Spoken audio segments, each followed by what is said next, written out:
अस्सलाम वालेकुम guys, welcome back. मैं हूं आपका इंस्ट्रक्टर दसर अडोबी इलस्ट्रेटर की। इस वीडियो के अंदर हम इफेक्ट्स और उसके साथ साथ ग्राफिक स्टाइल को यूज़ करना सीखेंगे। आप अडोबी इलस्ट्रेटर के अंदर किसी भी चीज़ के ऊपर इफेक्ट भी अप्लाई कर सकते हैं और बने बनाए हमारे पास कुछ प्री सेट हैं जो कि ग्राफिक स्टाइल जिनको बोला जाता है, आप उनको भी अप्लाई कर सकते हो। और न सिर्फ आप ग्राफिक स्टाइल्स को अप्लाई कर सकते हो, बल्कि अगर आप अपने ग्राफिक स्टाइल को बनाना चाह रहे हो तो आप वो भी बना सकते हो। ये सारी चीज़ें हम इस वीडियो के अंदर कवर करेंगे, तो आपने वीडियो को एंड तक देखना है ताकि जो भी इफेक्ट्स या ग्राफिक स्टाइल्स को हम यूज़ करें उसके हवाले से तमाम चीज़ें आपकी वो क्लियर हो जाए। तो चलिए स्टार्ट करते हैं अपनी इस वीडियो को और देखते हैं कि हम इन तमाम चीज़ों को कैसे अडोबी इलस्ट्रेटर के अंदर यूज़ कर सकते हैं। ओके, तो हम आ गए हैं अपने कंप्यूटर की स्क्रीन के ऊपर और अगर आप यहाँ पे विंडोज़ के अंदर जाते हो तो यहाँ पे आपको मिल जाएंगे ग्राफिक स्टाइल्स। तो हम यहाँ पे जाते हैं जी ग्राफिक स्टाइल्स के अंदर। तो ये हमारे पास रहे ग्राफिक स्टाइल्स। शिफ्ट F5 इसकी शॉर्टकट की है। अब अगर मैं इसके ऊपर क्लिक करता हूँ तो हमारे पास इस तरह का एक पैनल ओपन हो जाएगा।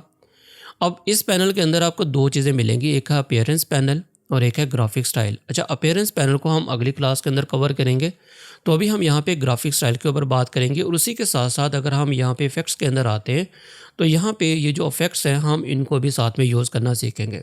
अच्छा, तमाम इफेक्ट्स को तो अभी बताना बहुत मुश्किल होगा, तो हम चंद एक इफेक्ट यहाँ पे अप्लाई करके देखेंगे और देखेंगे कि आपका कोई टेक्स्ट है, आपकी कोई शेप है, ये किस तरह से उसके ऊपर असरअंदाज होते हैं।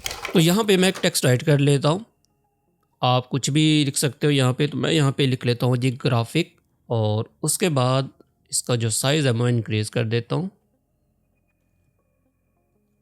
और फ़ॉन्ट आप इसका चेंज कर सकते हैं। तो फ़ॉन्ट मुझे इसका चेंज करना है तो हम इसका कोई बोल्ड फ़ॉन्ट लगा लेते हैं। तो मैं यहाँ पे इसका फ़ॉन्ट चूज़ कर लेता हूँ इम्पैक्ट। आपको पता है ये थोड़ा सा बोल्ड फ़ॉन्ट है तो इसलिए मैंने इसको यूज़ किया। और यहाँ पे हमारे पास हैं ग्राफिक स्टाइल और ग्राफिक स्टाइल पैनल। अब यहाँ पे आपको चंद एक ही ग्राफिक स्टाइल नज़र आ रहे हैं, लेकिन डोंट वरी, अभी हम इसको और भी देखेंगे। तो सबसे पहले आपने जिस चीज़ के ऊपर ग्राफिक स्टाइल को अप्लाई करना है आपने उसको सिलेक्ट करना है। तो मैंने इसको सिलेक्ट किया। अब मैं जस्ट इसमें से किसी के ऊपर भी क्लिक करूँगा तो वो हमारी सिलेक्टेड आइटम के ऊपर या ऑब्जेक्ट के ऊपर ग्राफिक स्टाइल अप्लाई हो जाएगा। इसी तरह मुझे अगर इसको अप्लाई करना है तो मैं इसके ऊपर क्लिक करूँगा। अब आप देखें, पहले मैं इसको सिलेक्ट करूँगा, अब आप देखें ये इसके ऊपर अप्लाई हो जाएगा। अच्छा, टेक्स्ट की जगह आपके पास कोई शेप है, आप उसके ऊपर इसको अप्लाई करना चाह रहे हो वो भी कर सकते हो। तो हम यहाँ पे कोई एम शेप बना लेते हैं इस तरह करके और इसके ऊपर भी हमने इसको अप्लाई करना है। तो आप इसके ऊपर क्लिक करोगे, कोई भी ग्राफिक स्टाइल है आप कि वो शेप जो होगी सिलेक्टेड उसके ऊपर भी वो आपका ग्राफिक स्टाइल अप्लाई हो जाएगा।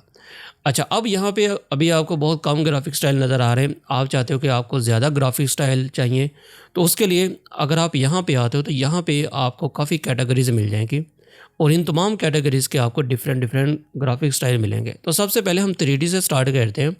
अगर हम 3D इफ़ेक्ट्स के ऊपर क्लिक करते हैं तो यहाँ पे हमारे पास एक अलग पैनल ओपन हो जाएगा और यहाँ पे हमारे पास 3D से रिलेटेड ये वाले ग्राफिक स्टाइल्स हैं। तो यहाँ पे भी उसी तरह से अप्लाई करना है। जस्ट आपने अपना जो भी ऑब्जेक्ट होगा उसको सिलेक्ट करना है और जो भी आपको यहाँ पे ग्राफिक स्टाइल बेहतर लग रहा है अपनी रिक्वायरमेंट के अकॉर्डिंग आप उसको क्लिक करें तो वो आपके उस ऑब्जेक्ट के ऊपर ग्राफिक स्टाइल अप्लाई हो जाएगा। इसी तरह अगर मुझे अपनी इस शेप के ऊपर अप्लाई करना है तो मैं यहाँ पे इस वाले को कर लेता हूँ। अब आप देखें हमारी शेप जो है उसी तरह से बेंड हो गई है। आप टेक्स्ट के ऊपर भी इसी को अप्लाई कर सकते हो। मैंने टेक्स्ट को सिलेक्ट किया, अब इसके ऊपर अप्लाई करूँगा तो अब आप देखें। अच्छा, अब हम यहाँ पे किसी और कैटेगरी को ओपन करते हैं जैसा कि नियॉन इफेक्ट। आप इसको ओपन कर लो और अब मुझे अपने इस टेक्स्ट के ऊपर इसको अप्लाई करना है तो मैं यहाँ पे क्लिक करूँगा। देखें नियॉन इसके ऊपर अप्लाई हो गया। नियॉन स्टाइल आप कह लो इसको या नियॉन लाइट कह लो। और इसी तरह अगर हम किसी और इफेक्ट को यहाँ पे ओपन करें जैसा कि टेक्सचर है और अब यहाँ पे हमारे पास टेक्सचर है तो मुझे इसके ऊपर ये ब्रिक्स को अप्लाई करना है। अब आप देखें अगर मैं जूम करूँ तो अब हमारे पास ये कुछ ऐसे है। आप यहाँ पे डिफरेंट जो आपके पास टेक्सचर हैं या ग्राफिक स्टाइल है आप उनको अप्लाई करके देख सकते हैं। और इसी तरह से अगर हम यहाँ पे आ जाते हैं जी इमेज इफ़ेक्ट के ऊपर तो अब ये हमारे पास इमेज से रिलेटेड इफ़ेक्ट्स हैं।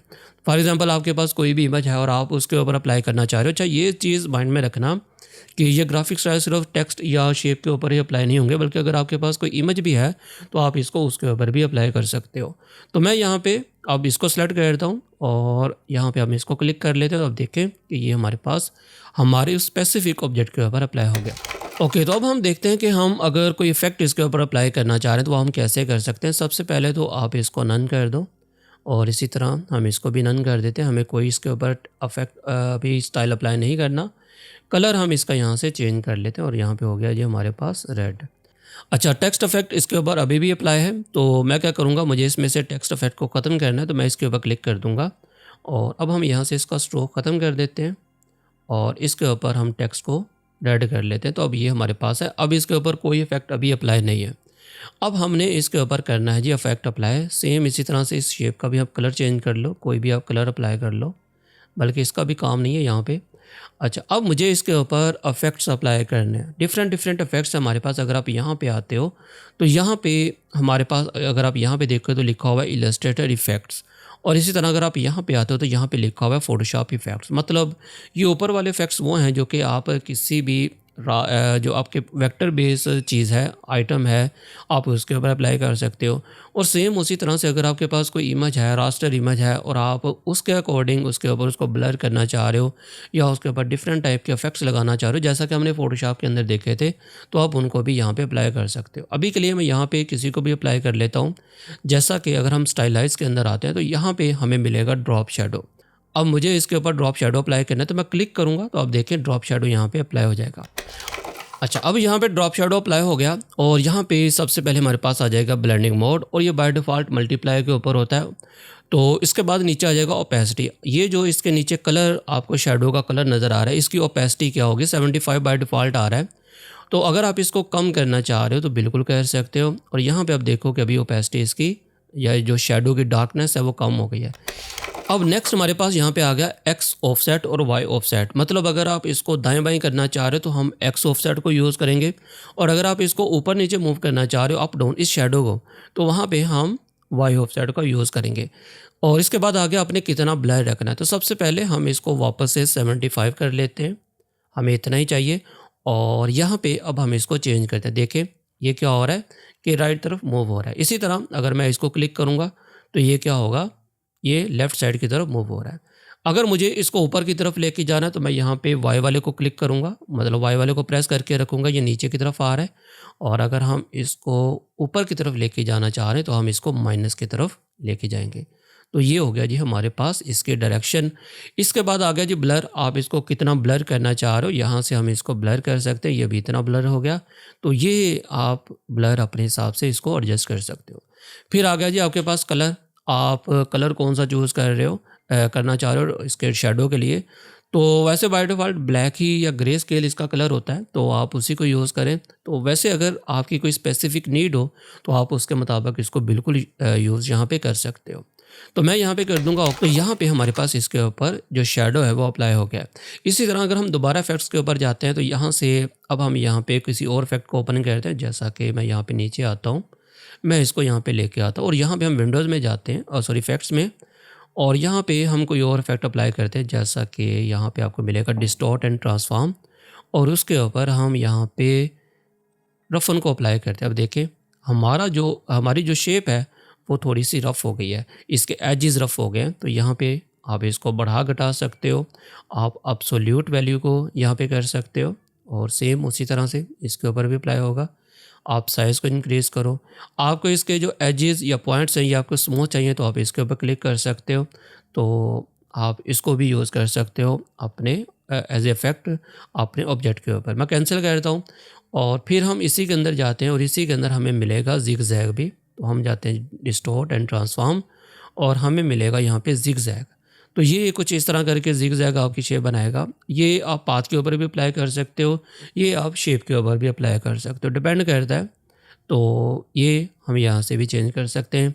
और इसी तरह अगर हम दोबारा इफेक्ट्स के ऊपर जाते हैं और यहाँ पे अब अगर हम यहाँ पे क्लिक करें तो आपको मिलेगा ट्विक। तो ये कुछ ऐसे करके होगा। ट्रांसफॉर्म को मैं अलग से आपको बताऊंगा, ट्रांसफॉर्म अभी मैं यहाँ पे नहीं बता रहा आपको, वो एक अलग चीज़ है। तो ये अब यहाँ पे देख सकते हैं। और अगर आप दोबारा क्लिक करो तो ये सारे इसके ऊपर इफेक्ट्स हैं, आप तमाम इफेक्ट्स को इसके ऊपर अप्लाई कर सकते हो। अच्छा, इसमें से कुछ इफेक्ट्स मैंने अभी नहीं आपको बताए, वो हम अलग से उनको कवर करेंगे। जैसा कि यहाँ पे हमारे पास 3D है, ये मैं आपको अलग से एक्सप्लेन करूँगा क्योंकि ये एक अलग ही हमारा पूरा टॉपिक है।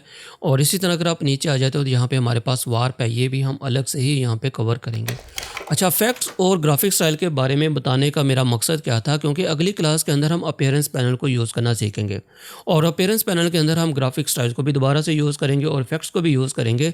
और अभी मैं आपको ग्राफिक स्टाइल बनाना नहीं सिखा रहा, जैसा कि मैंने अभी आपको शुरू में बोला था कि हम ग्राफिक स्टाइल बनाना भी सीखेंगे, लेकिन क्योंकि उसका ताल्लुक अपीयरेंस पैनल के साथ है, इसलिए मैं वो आपको अगली ही क्लास के अंदर बताऊँगा। तो अगली क्लास के अंदर हम अपीयरेंस पैनल, उसके बाद ग्राफिक स्टाइल और इफेक्ट्स को दोबारा यूज़ करेंगे। तो अभी मैंने जितना आपको बताया, आप इसके ऊपर प्रैक्टिस करें, आप इसको अपने टेक्स्ट या शेप्स के ऊपर अप्लाई करके देखें। तो मिलते हैं फिर नेक्स्ट वीडियो में, तब तक के लिए अपना और अपने प्यारों का ख्याल रखिएगा। चैनल को सब्सक्राइब नहीं किया तो चैनल को लाजमी सब्सक्राइब करें, बेल के बटन के ऊपर लाजमी क्लिक करिएगा और लाइक वीडियो को लाजमी किया करें, क्योंकि यही हमारा रिवार्ड होता है। तो मिलते हैं फिर नेक्स्ट वीडियो में, तब तक के लिए अल्लाह हाफिज़।